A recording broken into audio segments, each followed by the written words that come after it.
안녕하세요. 랜선으로 떠나는 라디오 금천 허은숙의 여행 스케치 9번째 문을 열었습니다. 이번에 떠난 곳은 전라북도 고창입니다. 가을이 한창 깊어가고 있는 요즘 하늘은 왜 그렇게 파랗고 눈부신지, 이 가을을 온전히 즐길 수 없는 현실 때문인지 눈에 보이는 풍경 하나하나가 더욱 눈물겹게 다가옵니다.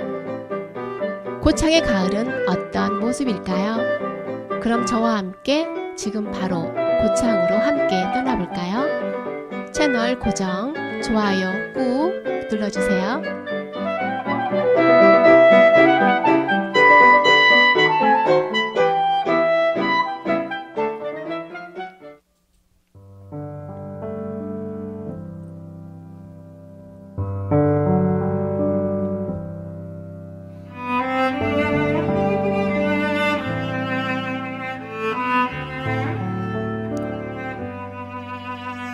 (10월의) 어느 멋진 날에 가사와 멜로디를 입안에 넣고 굴려본다. 가을이 살강살강 깨물어지는 것도 같고 바깥 사탕처럼 입안이 화한해지며 사르르 녹아내리는 듯하다. 들녘은 황금빛 또는 저마다의 고유한 빛깔로 햇살 아래 뒹굴며 마지막 온기인 듯 사랑인 듯 햇빛을 온팡 끌어안고 있다. 곧 단풍도 물들어 온 사냐는 불타는 듯 하겠지. 이렇게 예쁜 가을이란 계절에 빠지지 않을 사람 누가 있을까? 저마다 사연을 안고 때론 눈시울 적셔가며 가을 속으로 깊이 빠지게 된다. 가을이 무르익은 어느 날 고창으로 달려갔다. 자연을 품은 곳이라면 어느 곳인들 눈물겹지 않을까마는 유난히 고창이라는 작은 도시가 더 눈부시고 눈물겹게 다가온 이유는 봄이면 학원농장 드넓은 곳에 청보리가 일렁이고 여름부터 가을까지 해바라기, 코스모스 그리고 메밀꽃이 장관을 이루며 탄성을 자아내기 때문이다. 또한 선운사 가는 길 붉은 꽃무릇 군락지와 단풍터널은 또 어떠한가? 사진을 찍고 여행을 즐겨야 하는 너로선 고창을 사랑할 수밖에 없다.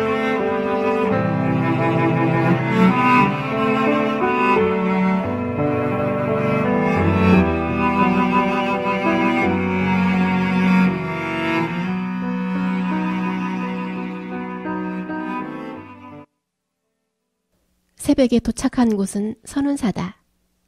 선운사 가는 길 들불처럼 불타고 있는 꽃무릇의 안부가 무척이나 궁금했기 때문이다. 꽃무릇을 상사화라고도 한다. 잎과 뿌리가 각각 따로 피어나기 때문이다.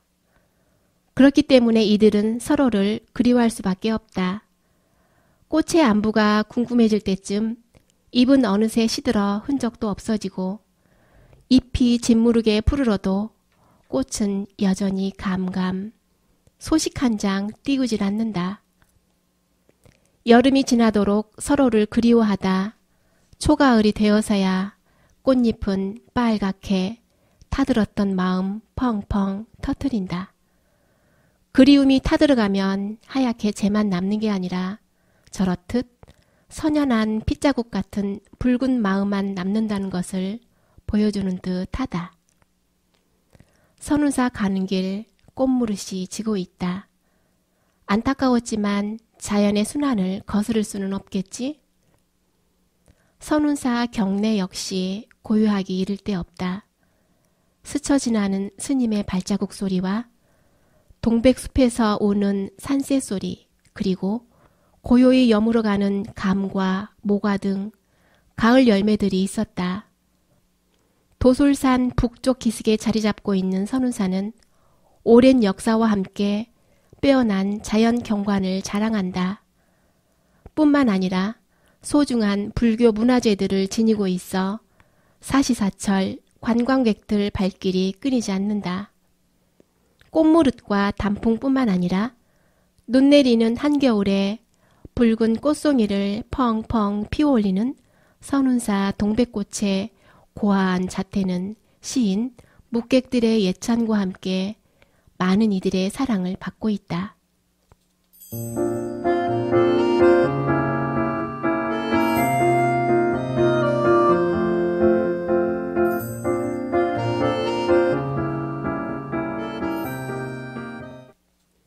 선운사 동백을 말하자면 미당 서정주 시인을 빼놓을 수 없다. 미당 시문학관은 서정주 시인의 작품과 유품이 전시된 곳이다. 2001년 봉암 초등학교 선운 분교를 개보수한 자리에 미당 시문학관이 들어섰다. 그 후 2013년 건물을 리모델링해 전망대를 세우고 더 근사한 문학관이 탄생됐다. 이곳은 서정주 시인의 고향 마을이며 좌우로 생가와 묘소가 있다는 점에서 더욱 가치가 있다. 운동장에 들어서자마자 작은 탄성이 터져나왔다. 건물 외벽에서부터 시의 향기가 물씬 풍겨났던 것이다.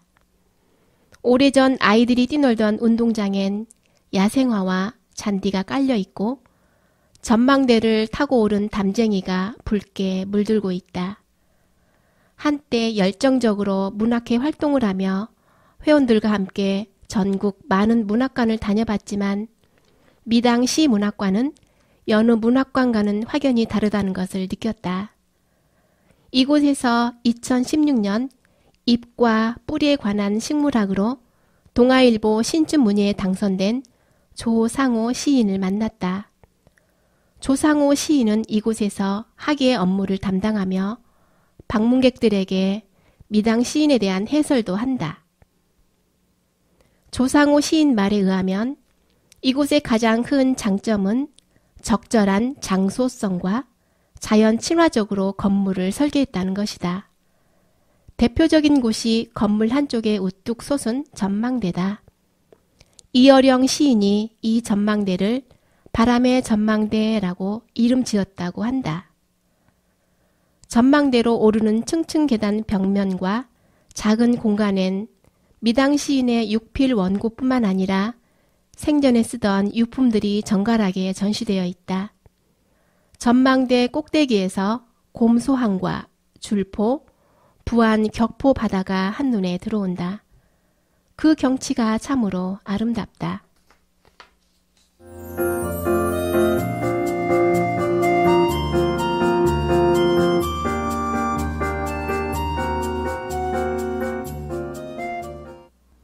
고창 학원농장은 국내 여행지 베스트 10 안에 들 정도로 사진가들 뿐만 아니라 가족, 연인들에게 인기 있는 곳이다. 봄이면 청보리와 유채꽃이, 여름엔 해바라기와 백일홍, 그리고 가을엔 메밀꽃과 코스모스가 시리도록 피어난 곳이 바로 학원농장이다. 드넓은 농장이 한 폭의 동화 같은 이곳이 주차비와 입장료도 없다. 갑자기 이곳 주인이 누구인지 궁금해졌다. 이 농장의 주인은 1980년대 국무총리를 지낸 진영호 씨다. 1992년 귀농하여 조상이 남겨놓은 버려진 황무지 같은 땅을 약 10여 년 갈고 닦아 낙원으로 만들어 놓았다. 풍경도 아름답지만 이곳 주인 마음 씀씀이가 더 아름다운 건 왜일까? 넓은 벌판과 능선 가득 온통 파랗게 또는 하얗게 일렁이는 장관을 상상만 해도 가슴이 뛴다. 고창 학원농장은 메밀꽃만 심어져 있는 게 아니라 부분적으로 꽃을 나누어 심었다. 하지만 올해는 기나긴 장마와 태풍 영향으로 메밀꽃은 아쉽지만 황화 코스모스가 절정으로 치달아 노랗게 물들이고 있었다. 코스모스밭 너머 초록의 목가적인 분위기가 나름 시원한 경관을 이루고 있다. 거기에 보너스 구름까지 둥실 떠다니며 가을의 절정을 말해주는 듯하다. 메밀꽃과 푸른 능선 사이사이 S자 길이 나 있어 사이길을 건너라면 저절로 콧노래가 흥얼거려진다.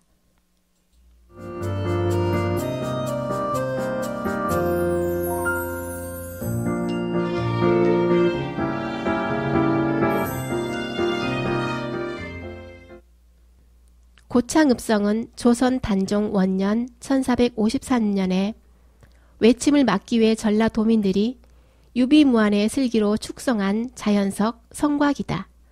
일명 모양성이라고도 하는 이 성은 나주 진관의 이밤산성과 연계되어 호남 내륙을 방어하는 전초 기지로서 국방 관련 문화재로 보존되고 있다. 성벽은 거칠게 다듬은 자연석을 쓰거나 초석, 단간 지주를 깨어 쓴 것도 있다. 이와 같은 읍성은 우리나라의 독특한 형태로서 행정, 군사시설로 이용되었다고 한다. 고창에서는 여자들이 성벽 밟기 풍습이 전혀 내려오고 있다. 이는 한 해의 재앙, 질병을 막는 의식으로 여겨진다. 그래서인지 성벽은 지금도 잘 보존되어 있으며 성벽 위로 걸을 수 있게 탄탄하게 설계되어 있다는 것이 특이하다. 둘레가 약 1.7km로 넉넉 잡아 1시간이면 가볍게 둘러볼 수 있다. 성벽 안은 여느 공원처럼 산책로가 나 있고 특히 눈길을 사로잡은 건 우람하게 자란 소나무 군락지다. 이곳에서 미스터 션샤인, 나의 나라, 녹두꽃 등 여러 드라마가 촬영되기도 했다.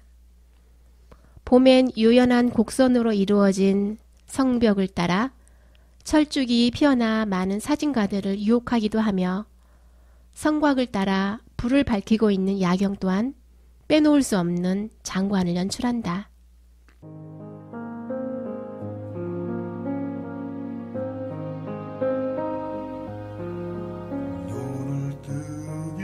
벌써 마칠 시간. 여행지에서는 집에 갈 시간이기도 하죠. 그냥 집에 가기 아쉬워 고창에 꽃객 프로젝트가 진행 중인 전라북도 민간인 정원 1호 핑크뮬리밭으로 향합니다. 빛에 따라 시시각각 색깔이 변하는 핑크뮬리. 석양빛에 더욱 아련하게 이 가을을 물들이고 있네요. 이 속에 있으면 누구라도 핑크빛 꿈을 꾸게 됩니다. 맞은편 오솔길에도 코스모스가 한창입니다. 사방이 가을가을하네요. 청취자 여러분들 가을은 어떤 빛깔일까요? 이제 정말 마쳐야 할 시간. 저와 함께 고창으로 떠난 가을 여행 어떠셨나요? 고창엔 풍천장어와 복분자도 유명한데요. 풍천장어는 그냥 먹는 것보다 복분자주와 함께 먹어야 제맛입니다. 숯불에 구운 풍천장어와 복분자 한 잔 쭉 마시면 저절로 힘이 날 것 같습니다. 지금까지 라디오 금천 허은숙의 여행 스케치, 기술의 김진숙, 진행의 허은숙이었습니다. 여러분 다음 시간에 다시 만나요. 안녕.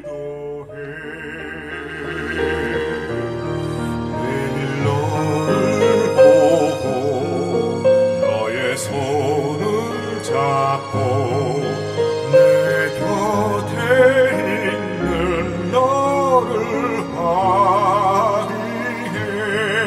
창밖에 앉은 바람 한 점에도 사랑은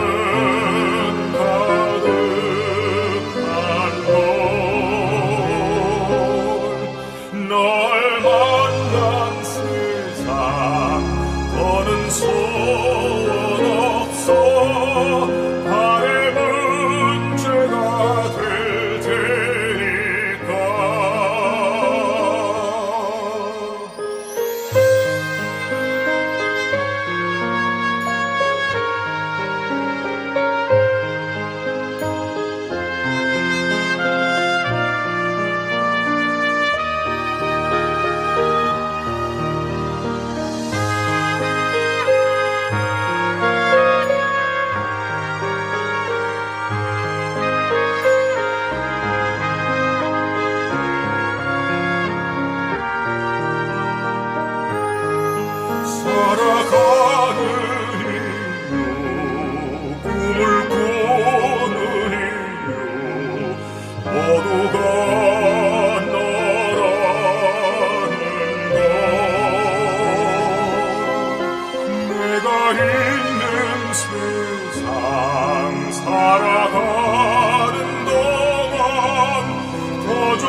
너